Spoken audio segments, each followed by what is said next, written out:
জি আপনার উপর বসতে হবে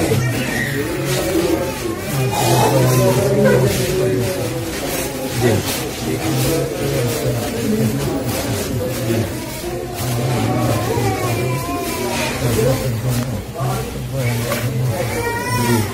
বিস্তারিত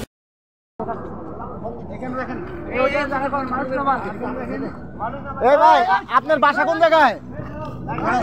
হ্যাঁ ঝিনাইদহ। ভাই আপনার বাসা কি ঝিনাইদহ? পটুয়াখালী।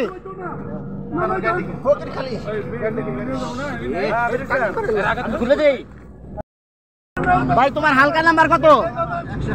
হ্যাঁ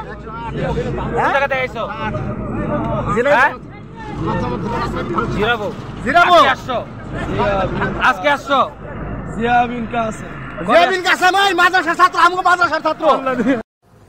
আমি ইয়াসার ফরজ সালাত সাইডে কথা আদায় করছি। আয়াতুল কুরসি পড়ছি। ফৌকা আয়াতুল কুরসি পড়িয়া সুবহানাল্লাহ 10 বার। বুকা মাতি বুকা না আমার পানি খাবো। ও তো পানি খাই বইয়া নো পানি খাওয়া তো বুঝি না। আপনার নাম কিটা? নাম কিটা? নাম কিটা আপনার? নাম আপনি কোন মসজিদে গেছিলাম মনে আসেনি? কইতে পারবেন নাম কিটা মসজিদের?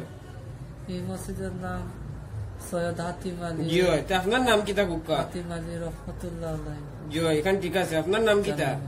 আমার নাম আব্দুল মজিদ। ও তো ঠিক আছে।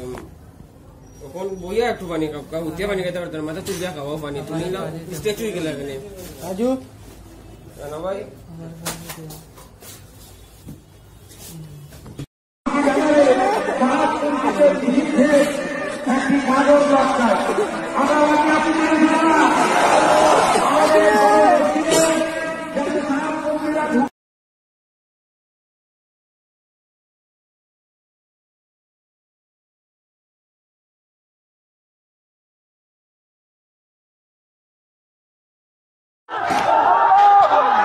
আলহামদুলিল্লাহ আমরা এখন মাঠের ভিতরে।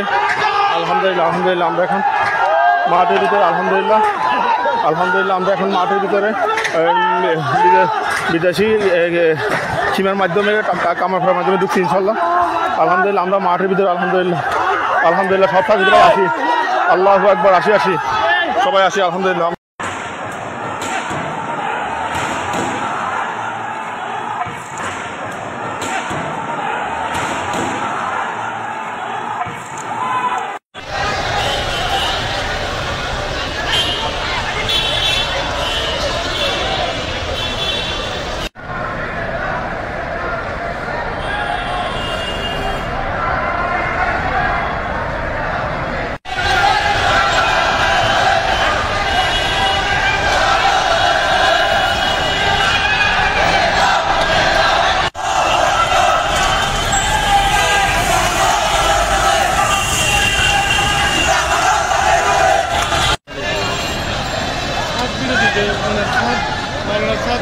এখান থেকে শাস্তি না দেওয়া যাবে। এরা আরো থাকবে না এরা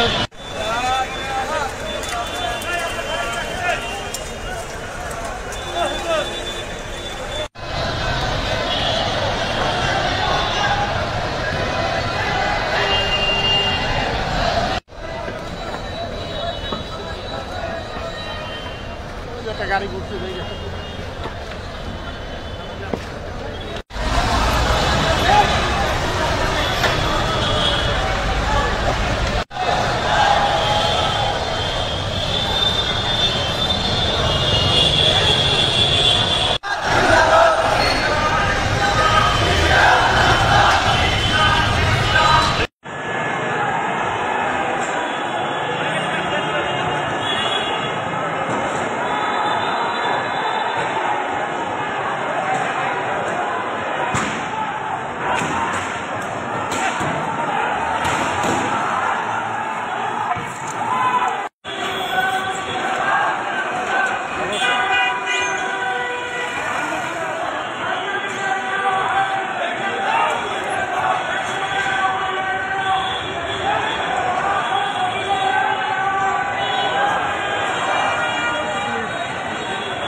বুঝছি আচ্ছা আমি বুঝছি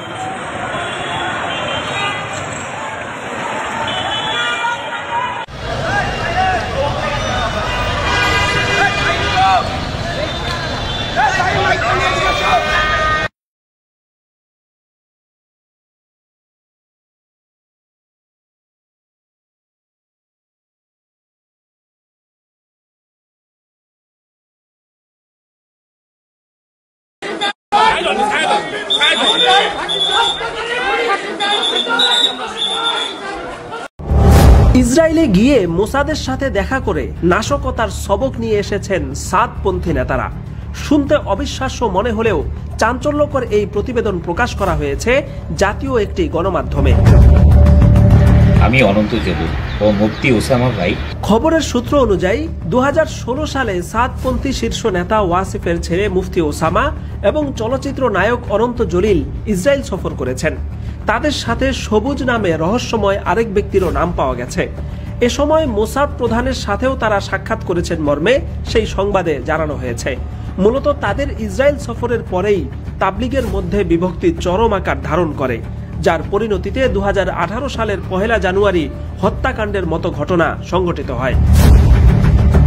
সরকারের চোখে ধুলো দিয়ে ইসরায়েল সফরের কারণে তারা দেশে ফেরার পরেই তৎকালীন আওয়ামী সরকার তাদেরকে গ্রেফতার করতে চেয়েছিল, কিন্তু আওয়ামী লীগের শীর্ষ নেতৃবৃন্দ এবং ভারতের হস্তক্ষেপের কারণে তাদের গ্রেফতার করা সম্ভব হয়নি। পরবর্তীতে তৎকালীন স্বরাষ্ট্রমন্ত্রী আসাদুজ্জামান খান কামালের সাথে সখ্যতা তৈরি করেন অভিযুক্ত মুফতি ওসামার পিতা ইঞ্জিনিয়ার ওয়াসিফ। ইসরায়েল সফরের মতো গুরুতর অপরাধের পরেও ধরা না পড়ায় সাহসের মাত্রা বেড়ে যায় সাদপন্থী এই নেতাদের। ফলে পরবর্তীতে আরও কয়েকবার তারা ইসরায়েল সফর করেছেন মর্মে সংবাদ পাওয়া গেছে। এমনকি মোসাদ প্রধানের সাথে নিয়মিত যোগাযোগের পাশাপাশি তাদের মাঝে একাধিকবার দেখা সাক্ষাৎ হয়েছে। চাঞ্চল্যকর এই তথ্য ফাঁস হওয়ার পরে একাধিকবার চেষ্টা করেও অনন্ত জলিলের সাথে যোগাযোগ করা সম্ভব হয়নি। সমালোচকরা বলছেন, অভিযুক্ত ব্যক্তিদের নীরবতা তাদের অপরাধের সত্যতা প্রমাণ করছে। এদিকে শুরাই নিজাম তথা তাবলিগের মূলধারার নেতৃবৃন্দ আগ থেকেই অভিযোগ করে আসছিলেন যে তাবলিগের চলমান সমস্যার পেছনে বিদেশি চক্রান্ত রয়েছে।